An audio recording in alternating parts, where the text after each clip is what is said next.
petits piments oiseaux, j'espère que vous allez bien. Voilà, vous savez qu'en ce moment, je suis dans les recettes de Noël. D'ailleurs, je prends mon petit thé à la vanille mauricien, donc le petit thé noir. Je vous mets la référence dans la description de la vidéo.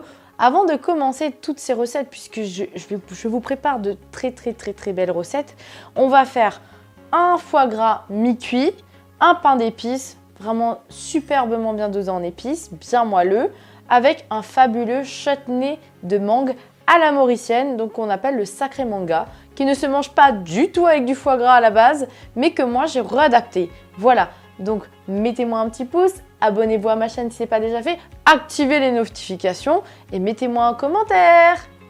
Bon, première étape, on va commencer par le pain d'épices parce que c'est celui qui prend le plus de temps à cuire. Donc on va commencer en fait par mettre tous les ingrédients secs dans le compact coupe de luxe. Donc là, je vais rajouter tous les ingrédients. Donc la farine, le sucre de canneau, la cassonade, les épices. Donc là, j'ai tout mélangé. Voilà, hop, le sucre vanillé, la levure. Voilà. Et je mets à tourner au moins vitesse 4 pendant 1 minute. Et voilà, donc maintenant je vais pouvoir rajouter tout ce qui est liquide. Donc si vous avez du miel compact, ce qui peut arriver, hein, il vaut mieux le faire chauffer au bain-marie en fait. Vous mettez votre bocal dans de l'eau très bouillante. Et du coup, vous faites fondre votre miel avant de l'intégrer à votre préparation donc, de pain d'épices. Mais sinon, si vous avez du miel liquide, bah, optez pour du miel liquide directement. Voilà. Alors moi, j'ai essayé avec le miel de carotte. Du coup, c'était super. D'ailleurs, je vous ai mis la référence sur mon blog lattuetdechristelle.com. Autrement, voilà. Donc, je mets le miel. Ensuite, le lait, les œufs. Je vais également mettre les graines. Alors les graines, ça c'était une petite idée pour changer un petit peu, pour apporter un petit peu pas de croustillant, si, de moelleux au pain d'épices, parce que ça, encore une fois, ça donne quelque chose de bien à l'intérieur. Moi, j'adore les graines. On peut aussi rajouter un petit peu de pain masala. Donc c'est pareil, mélange de bonbons indiens pendant donc, la préparation et puis on laissait pour après, pour la décoration. Et puis là, en fait, je vais fermer, je vais relancer, je vais laisser mélanger pendant 1 minute. Et voilà, et on pourra enfourner. Ben, c'est prêt. Du coup, voilà. Là, la préparation, elle est juste parfaite. Donc là, en fait, ce qu'on va faire, c'est que je vais graisser le moule. Et ensuite, je vais mettre ma préparation à pain d'épices dedans.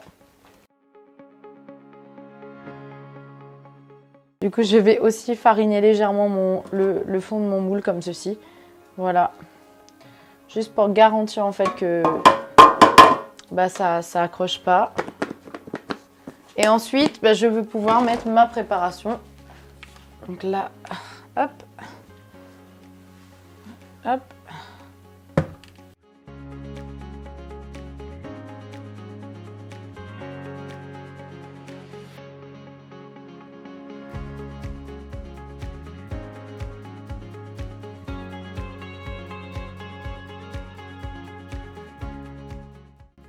Donc dans une poêle, je mets un peu d'huile de coco, je mets les épices ensuite, voilà, que je fais revenir. Donc là, le curcuma, le masala, un peu de feuilles de curry. Donc là, je les émette un petit peu, c'est des feuilles de curry sèches.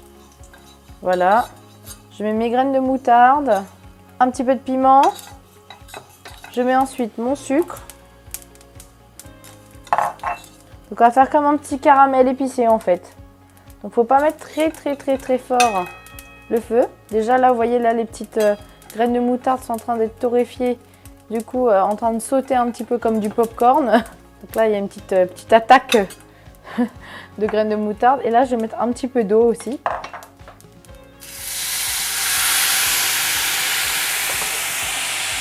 Et donc là, en fait, on va avoir comme un caramel, un petit caramel épicé. Je vais mettre aussi mon tamarin dedans directement. Donc ça, c'est de la... On peut prendre du concentré de tamarin, mais là, c'est de la pâte de tamarin que j'ai dilué un petit peu dans l'eau également. Et ensuite, je vais rajouter mes morceaux de mangue.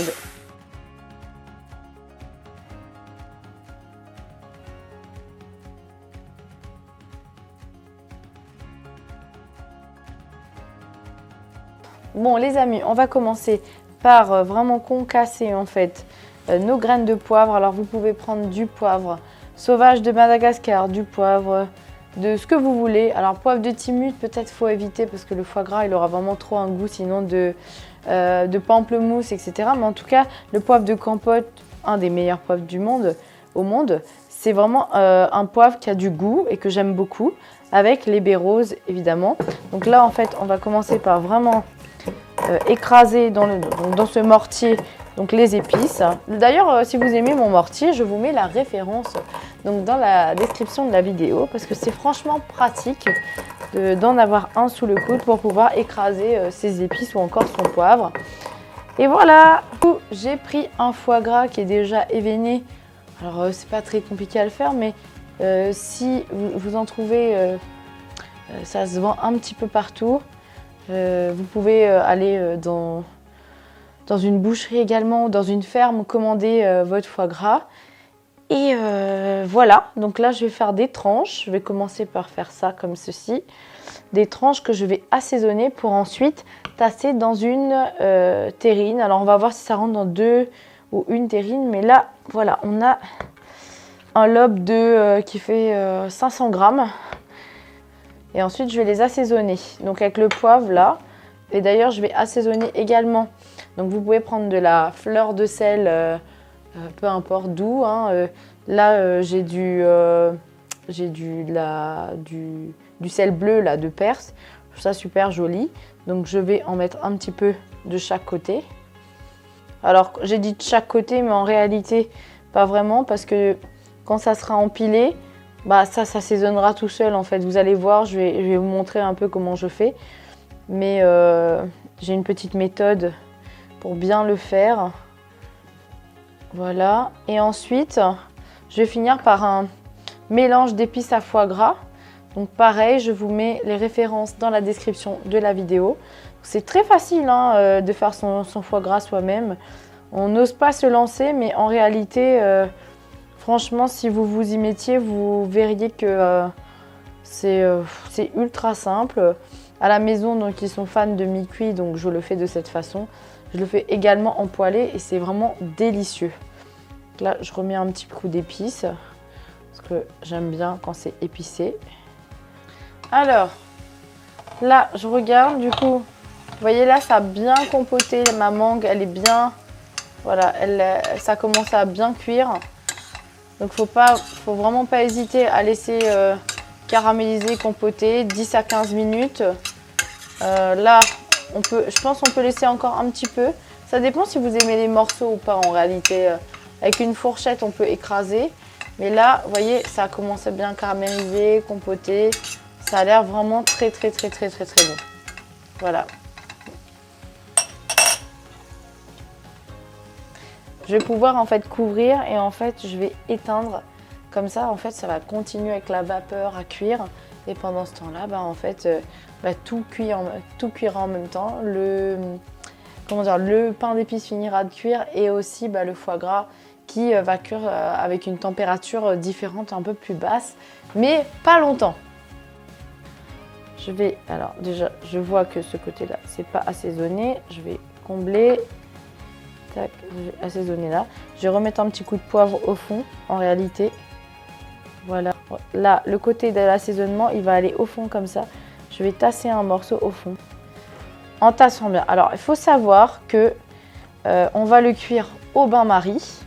Ça veut dire quoi? On va prendre un plat. On va mettre de l'eau dedans. Et en fait, le gras du foie gras va remonter. Et en fait, va tomber dans cette eau-là. Et d'ailleurs, à la fin, quand ça aura fini de cuire, on va aussi également essayer d'enlever un max de gras, de l'appuyer pour que le foie gras, il soit pas, la terrine, elle n'ait pas excessivement de gras. Voilà. Donc pour finir, je vais remettre un petit peu d'épices par-dessus. Voilà. Comme ceci. Voilà. Je vais remettre un peu de fleur de sel et un peu de poivre. 2, c'est bon.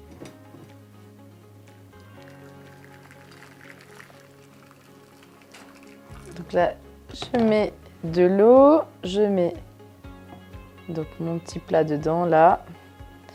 Et ensuite, il y a un élément primordial quand même. J'ai choisi du rhum et pas n'importe lequel. Un rhum de l'île Maurice, donc le rhum Chamarel. Voilà. Et je vais en mettre un petit peu par-dessus. Voilà. Et normalement, vu qu'il y a des petits trous, ça va bien pénétrer dedans en fait. Voilà, je vais même faire ça, histoire de dégager un petit peu les bords, que ça puisse aller dedans. Voilà. Donc ça, là, le rhum, il est bien rentré. Voilà, on le voit. Et ensuite, on va mettre le petit couvercle. Donc là, maintenant, on va faire cuire notre foie gras à 110 degrés pendant 30 minutes. Et ensuite, une fois qu'il sera cuit, comme je vous le dis, il faudra enlever l'excédent de gras. Je ne vais pas tout vous montrer parce que ça va être un petit peu long. Et ensuite, là, votre foie gras, il sera prêt. Il faudra juste le laisser au frais, enfin refroidir déjà à l'air libre. Et puis après, le laisser au frais toute une nuit pour ensuite pouvoir le déguster. Bon les amis, voilà, tout est prêt. Le pain d'épices, le foie gras. Donc vous voyez, j'ai changé de tenue entre deux, parce que oui, comment dire, j'ai dû attendre quand même une nuit que le foie gras fige. Alors pour le démouler, petite astuce, j'ai pris un chalumeau, enfin plutôt mon mari a pris un chalumeau. Et en fait, on a tout simplement chauffé légèrement autour. Et puis en fait, ça s'est démoulé après un petit coup de couteau autour. Et ensuite, ce que j'ai fait, et la mangue, je l'ai mixée tout simplement parce que je trouvais que ça faisait plus chutney, un peu crémeux et tout ça, et que ça irait bien avec le foie gras. Après, si vous préférez les morceaux, vous pouvez. Et puis pareil, pour le pain d'épices, j'ai juste bien tout coupé et enlevé la croûte. Parce que pour être honnête avec vous, j'ai choisi un moule un peu petit. En fait, j'avais complètement oublié, comme ça fait longtemps que j'en ai pas fait. C'est mieux pour cette recette-là que je vais vous donner de prendre 2 moules différents. Voilà. Sinon, écoutez, là, la petite astuce, c'est que j'ai enlevé les croûtes.